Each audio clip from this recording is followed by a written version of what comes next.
Continuando con la temática del régimen matrimonial, vamos a retomar centrándonos ahora o entrando de lleno en lo que tiene que ver la estructura que el Código Civil y Comercial le da a este régimen. Como dijimos, tenemos dos estatutos que son el régimen de comunidad de ganancias y el régimen de separación de bienes. El régimen de separación de bienes es un régimen que a veces definimos casi como un no régimen. ¿Por qué?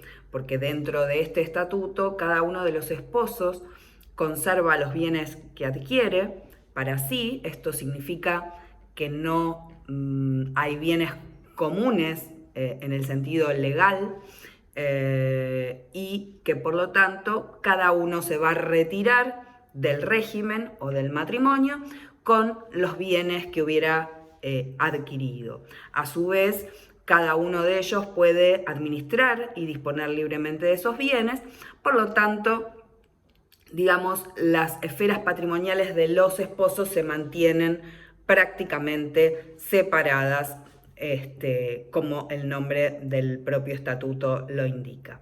En el régimen de comunidad de ganancias, que sería, por así decirlo, el otro lado de aquel régimen, se caracteriza por la calificación de los bienes que se adquieren durante el matrimonio y de los que se llevan a él. Vamos a reconocer dentro de este régimen dos clases de bienes, que uno son los bienes propios, es decir, aquellos que no forman parte de esta comunidad que se origina a partir del matrimonio, y los bienes gananciales, que están constituidos básicamente por aquellos bienes que los esposos adquieren a título oneroso durante el matrimonio, que forman una masa común que está destinada a partirse por mitades a la finalización del régimen o del matrimonio, según sea la causa de extinción, como más adelante vamos a ver, y esta partición por mitades es independiente de los aportes que cada uno de ellos haya efectuado para su adquisición. Existen también dentro de este régimen de comunidad, como vamos a ver, algunas restricciones al poder dispositivo de los esposos sobre algunos de estos bienes gananciales, especialmente los bienes registrables. Ahora, la ley, como dijimos, da la posibilidad de optar a través de algunas convenciones matrimoniales, y esto hace que si, por ejemplo, los esposos se sujetan al régimen de separación de bienes, parecería que entonces el matrimonio no produce ningún tipo de efecto allí. Porque, como dijimos, es una suerte de negación de régimen, ya que no implica la formación de masa común, no implica la obligación de compartir los bienes y tampoco se establecen límites al poder dispositivo o al poder de administración. Sin embargo, a los efectos de dar, digamos, un piso mínimo vinculado a la solidaridad, al principio de solidaridad familiar, que se prioriza y se entiende incluido en la unión matrimonial, el Código estructura una serie de normas que la doctrina denomina régimen primario, que son un grupo o un conjunto normativo que atiende a determinadas cuestiones y que resulta aplicable a ambos regímenes. Es decir, las normas de las que vamos a charlar hoy, que son las que hacen al régimen, al llamado o al denominado régimen primario, son inderogables por los esposos, como lo determina el artículo 454 del Código Civil, y se aplican con independencia del régimen al que se encuentren sometidos. Es decir, que establece un piso mínimo de obligaciones que los esposos deben atender y que se aplican con independencia del régimen al que se hayan sometido. Entonces, este régimen primario sería el conjunto de normas de carácter imperativo, cuya aplicación, por supuesto, no depende de la voluntad de los esposos, sea que se hayan sometidos al régimen de comunidad o al régimen de separación. Este régimen que llamamos primario no es un régimen patrimonial extra, ¿sí? Simplemente es este conjunto de disposiciones que resultan aplicables por igual en ambos regímenes. ¿Cuáles son las materias que abarca este régimen primario? Porque, digamos, como decíamos antes, cada uno de los regímenes, de los estatutos patrimoniales, matrimoniales, determina o contiene su propia reglamentación.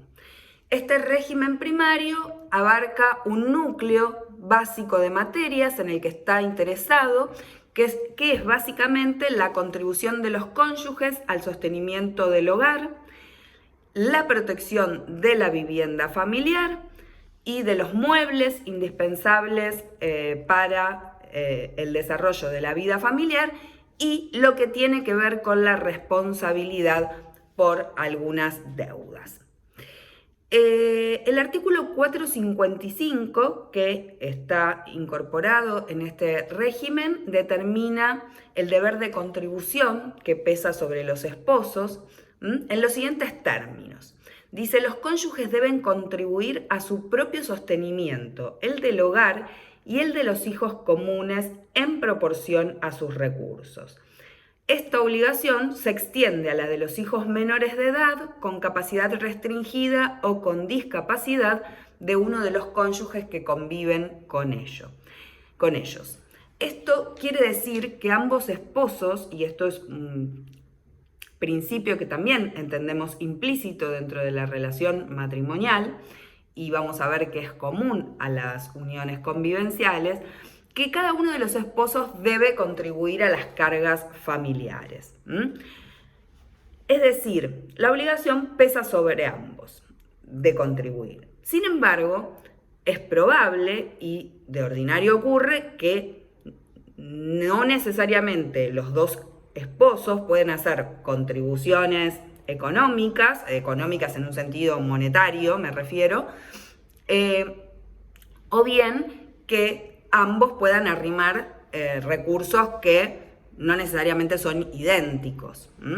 Esto no genera que quien cuenta con menos recursos tenga que salir a buscar más para equiparar el aporte de cada uno, sino que ese aporte es en proporción a los recursos que cada uno tiene. Y en esto de ponderar los recursos que cada uno aporta, es esencialmente importante tener presente la cuestión de género. ¿Por qué? Porque aquí el código establece algo muy importante, o un principio muy importante, que lo teníamos en la jurisprudencia, que lo teníamos en la doctrina, pero que no lo teníamos en la ley, y es que el trabajo que se realiza en el hogar tiene un valor económico y por lo tanto corresponde ser computado como carga. Esto tiene efectos, digamos, tanto durante la convivencia como en relación a toda una serie de dispositivos que ustedes ya conocen, como son la compensación económica, la eventualidad de atribución de la vivienda familiar, es decir, una serie de efectos que pueden derivarse del quiebre de la unión, pero también es una cuestión que debe tenerse presente durante el matrimonio en lo que tiene que ver con este deber de contribución. El contenido del deber de contribución, para profundizar en esto, es básicamente el mantenimiento de la familia. ¿Y hasta dónde se extiende ese deber? Bueno, se extiende a las necesidades de los esposos mismos y también a las de los hijos que conviven con ambos, sean de uno, del otro o de ambos. Esto es muy importante, ¿sí? Porque dentro del deber de contribuir, no solo estamos considerando la relación entre los adultos propiamente dicho, sino la de los hijos menores que conviven con ellos, menores o personas incapaces o con capacidad restringida. Y además, esta contribución o este deber de contribuir, por supuesto que debe guardar, digamos, una correlación lógica con el nivel económico, cultural y social que tengan esos esposos. Es decir, que este deber de contribución no tenemos un parámetro fijo que pueda resultar aplicable a todas las familias o a todos los matrimonios, sino que va a estar determinado por la dinámica familiar o las particularidades tanto de ingresos como de diversas cuestiones que puedan estar vinculadas a la familia. Este deber de contribución tiene vigencia, por supuesto, durante el matrimonio y comprende lo que habitualmente conocemos como deber alimentario. Y el deber de contribución cesa, lógicamente, cuando se disuelve el matrimonio.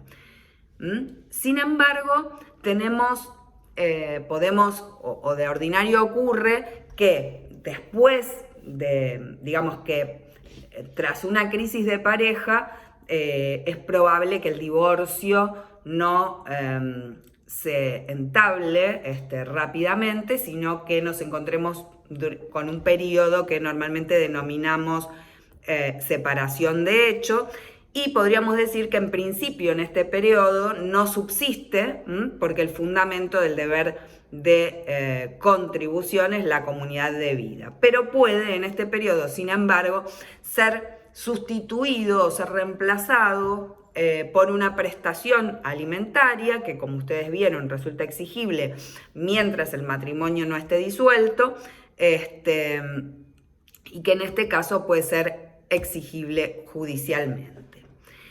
La otra cuestión que forma parte de este núcleo básico es lo que tiene que ver con la protección de la vivienda familiar. Como ustedes saben, el Código Civil y Comercial,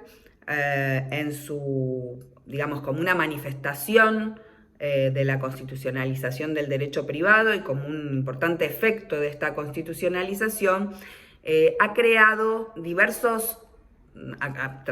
rescatado algunos del viejo código y ha dotado a la vivienda familiar de una batería de normas que la protegen en el entendimiento de que se trata de un derecho humano fundamental. Es decir, ha establecido un sistema amplio, protectorio de la vivienda familiar en el entendimiento de que satisface un interés básico de la persona y de la familia, y esto justifica un estatuto propio, mientras que además se vincula a la dignidad de la persona humana y por tal motivo recibe amparo constitucional por encontrarse además incorporada en diversos tratados de derechos humanos. Me refiero a la protección de la vivienda. En este sentido, el artículo 456, que integra el régimen primario, establece que ninguno de los esposos puede, sin el asentimiento del otro, disponer de los derechos sobre la vivienda familiar, disponer de los muebles indispensables del hogar o transportarlos fuera de la vivienda.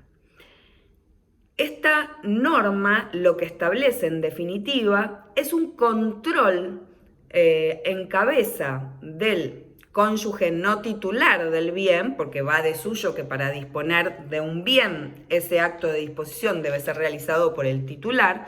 Entonces aquí se trata de que quien no es el titular del bien o de los derechos sobre el bien en el que está radicado la vivienda familiar debe prestar su asentimiento para la realización del acto.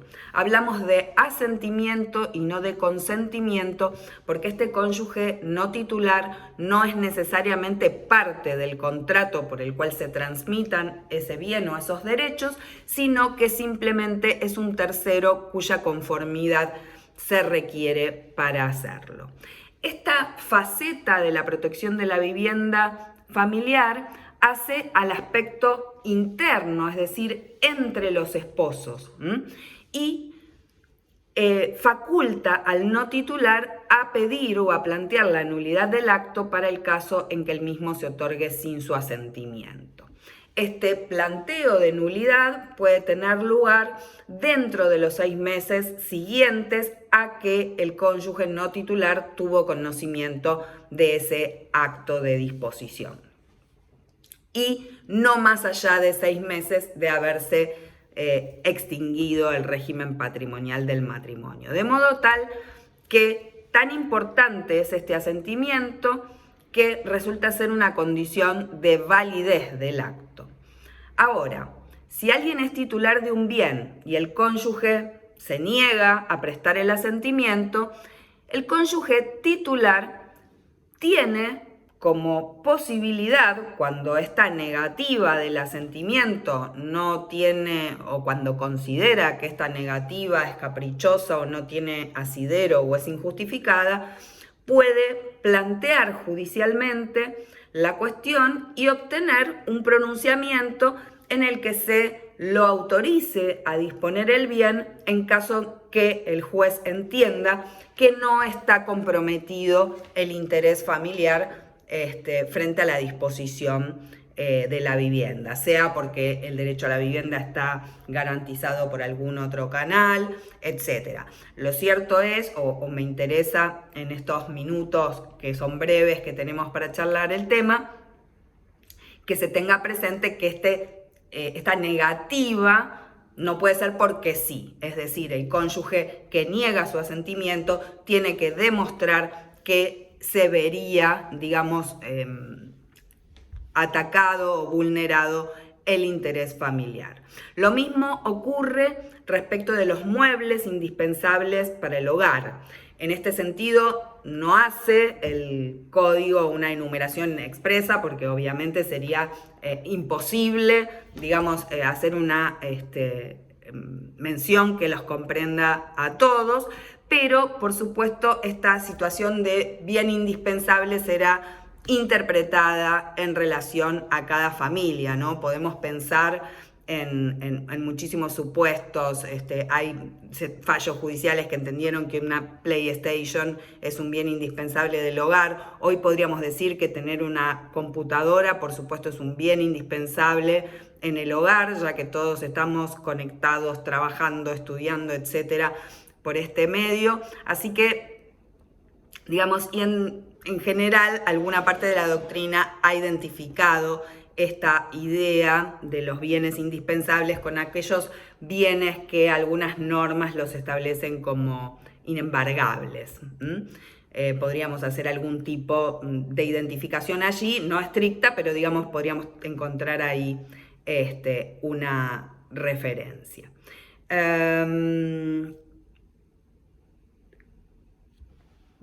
Dejamos aquí y continuamos debido a la extensión que pueden tener los videos en otro diferente.